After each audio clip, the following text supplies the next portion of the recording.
BC Sharma वो नाम जो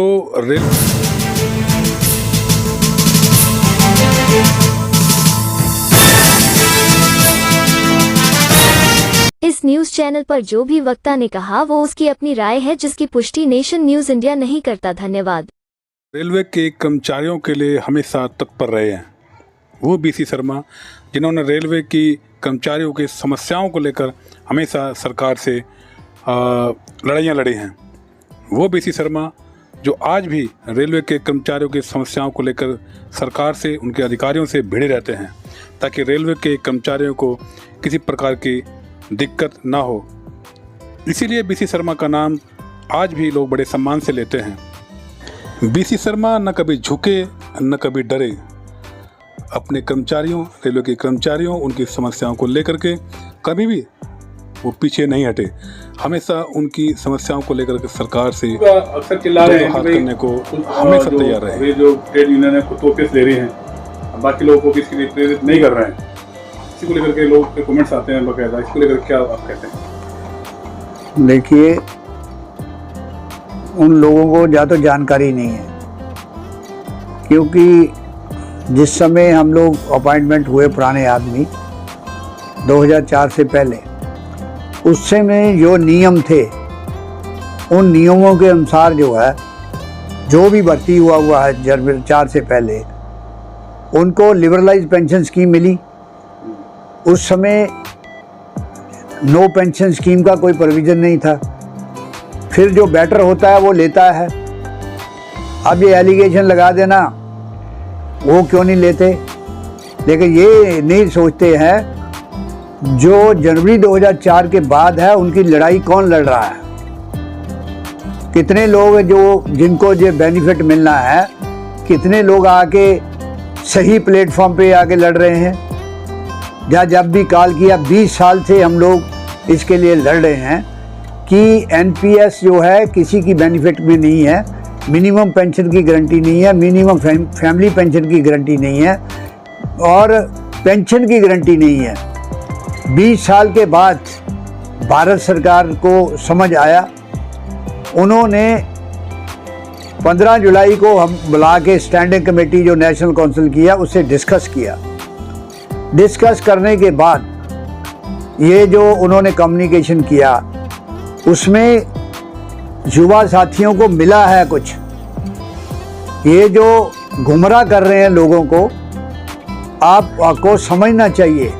इसी तरह एक लार्जेस्ट स्कीम 2003 में हमने एजिटेशन किया, जिसमें रेल मंत्री भी थे। 2004 से एक लार्जेस्ट स्कीम आई जिसके अंदर मैक्सिमम जो ड्राइवर थे, ट्रैकमैन थे, उन्होंने रिटायरमेंट दी और उनके बच्चे भर्ती हुए। उसमें भी कुछ लोगों ने कोर्ट केस करके वो पॉलिसी ख़राब कर दी। तो इसी तरह इसमें जनवरी 2004 से जो भी गवर्नमेंट थी या ये मौजूदा गवर्नमेंट है, इन्होंने जो सोचा कि जो है पैसे का खर्चा बढ़ रहा है, इसलिए कंट्रीब्यूटरी स्कीम इन्होंने चालू की। हम लोगों ने जो हमारा अभी भी नवंबर में हमारी मीटिंग है स्टैंडिंग कमेटी की कैबिनेट सेक्रेटरी से, जो एजेंडा हमने दिया होता है, जब बात होती है उस पर डिस्कस करते हैं। ये किसी के एलिगेशन लगा देना, अभी इन्होंने एक एलिगेशन लगाया जी, ये देखिए ये साइन करके आ गए। नंबर 1 तो इनको अकल होनी चाहिए कि साइन जो है वहाँ होते ही नहीं है। एजेंडा देते हैं, उस पर डिस्कस होता है, उसके मिनट्स आते हैं। ना तो 15 जुलाई को साइन हुए, ना 24 जुलाई को। और ये फ्रॉड खुद कर रहे हैं। इन्होंने जो ऑलरेडी स्ट्राइक का नोटिस 18 फेडरेशनों ने मिलके मेमोरेंडम दिया, स्ट्राइक का नोटिस दिया, उसमें साइन किए हैं। वो कट पेस्ट करके ये साइन लोगों को दिखा रहे हैं, गुमराह कर रहे हैं नौजवान साथियों को। और मैं नौजवान साथियों को कहूँगा कि अपना चंदा दे के इनको, ये जो है सिर्फ इसी में आप लोगों को बेवकूफ़ बना रहे हैं कि इनको जो है आइटम को ज़िंदा रखो और चंदा जो है इकट्ठा करते रहो, और कोई मकसद नहीं है। जैसे ये कह रहे हैं कि जो मिल रहा है वो भी बंद हो जाएगा, क्योंकि हमारी जो डिमांड है, हमारे national federation of Indian railway man की डिमांड है ना तो हमने कभी कहा कि हमारा संघर्ष खत्म हो गया, ना हम कहेंगे हमारा संघर्ष हम नहीं करेंगे। हम जब तक लिबरलाइज पेंशन स्कीम जिसके अंदर जो प्रावधान है वो उसमें लेने में कामयाब नहीं होते, नाम चाहे ये कोई भी रखे, हमारा संघर्ष बराबर जारी रहेगा। हमने किसी को ये जो कहते हैं कि आप ओपीएस ले रहे हैं, उस समय जो नियम था उस नियमों के मुताबिक उस समय है ही ओपीएस थी, एनपीएस है ही नहीं थी। नंबर 2 जो बेटर होता है, अभी जो इन्होंने कहा है कि 12 महीने की एवरेज ले दो और उस एवरेज पे हो लास्ट पे का 50% बनेगा। पहले था 10 महीने की एवरेज और लास्ट पे डन का 50%, जो ज़्यादा हो मिलेगा। तो जो एम्प्लॉई को ज़्यादा होता है वो लेता है। इसमें जो वो है, ये तो लोगों को, पढ़े लिखे लोग जो है गलत रास्ते पे जा रहे हैं। लोगों को ये शो करने के लिए, जो गवर्नमेंट को और बताने के लिए हमारे साथ इतने आदमी हैं। ये कोई भी डिस्प्यूट बिना नेगोशिएशन के हल नहीं होता। ये बिना नेगोशिएशन का राइट सिर्फ नेशनल काउंसिल को है। नेशनल काउंसिल से बात करेंगे। इनको पता नहीं है, लोको रनिंग स्टाफ सबसे ताकतवर एसोसिएशन बनी। 1 मिनट के अंदर वो गाड़ी रोक देते थे हर इशू पे, लेकिन वो उनको भी गवर्नमेंट ने सक्सेसफुल विक्टिमाइजेशन मिली।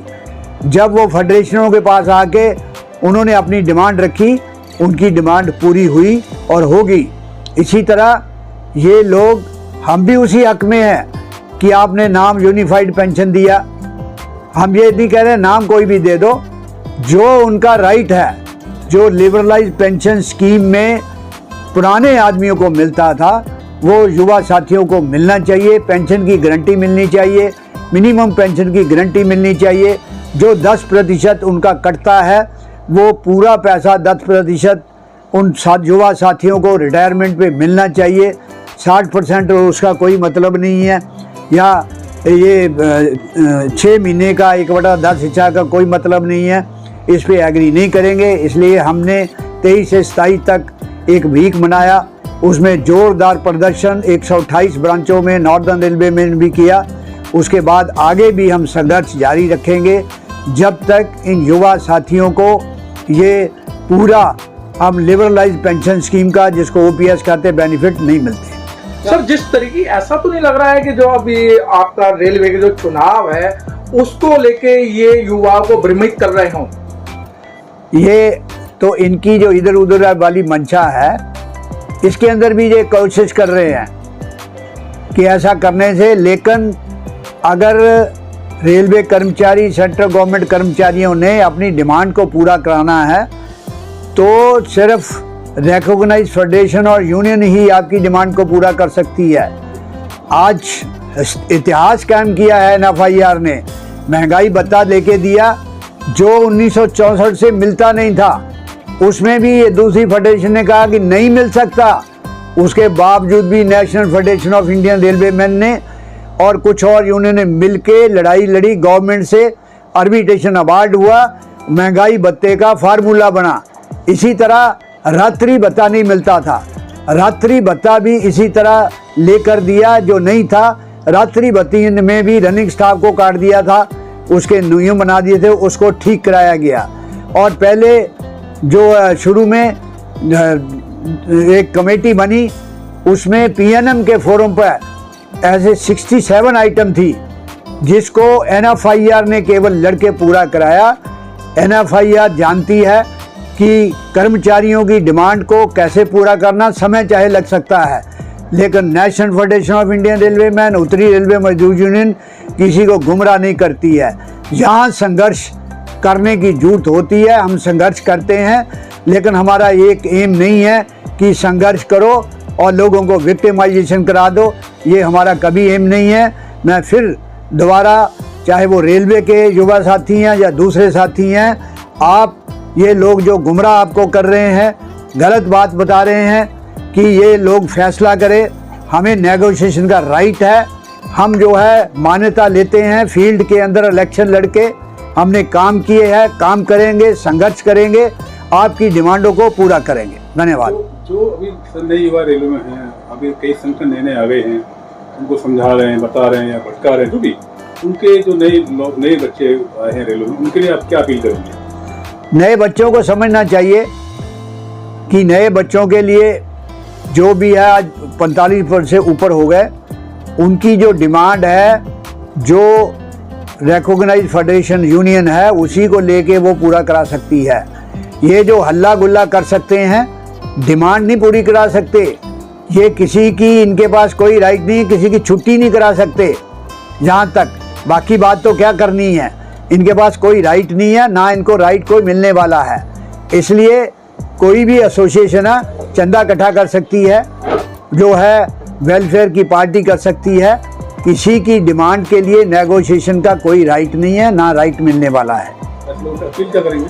तो मैं ये लोगों को कहूँगा कि आप जो है, अभी जो 4, 5, 6 दिसंबर को इलेक्शन हो रहा है यूनियन का, जो यूनियन काम करती है, national federation of Indian railway man, उत्तरीय रेलवे मजदूर यूनियन, सही रास्ता दिखाती है, लोगों को विक्टिमाइज नहीं कराती है, लोगों को गुमराह नहीं करती है। NFIR को मजबूत करिए और उत्तरीय रेलवे मजदूर यूनियन, जिसका चुनाव चिन्ह रेल इंजन है, उस पर वोट देके उनको कामयाब बनाइए।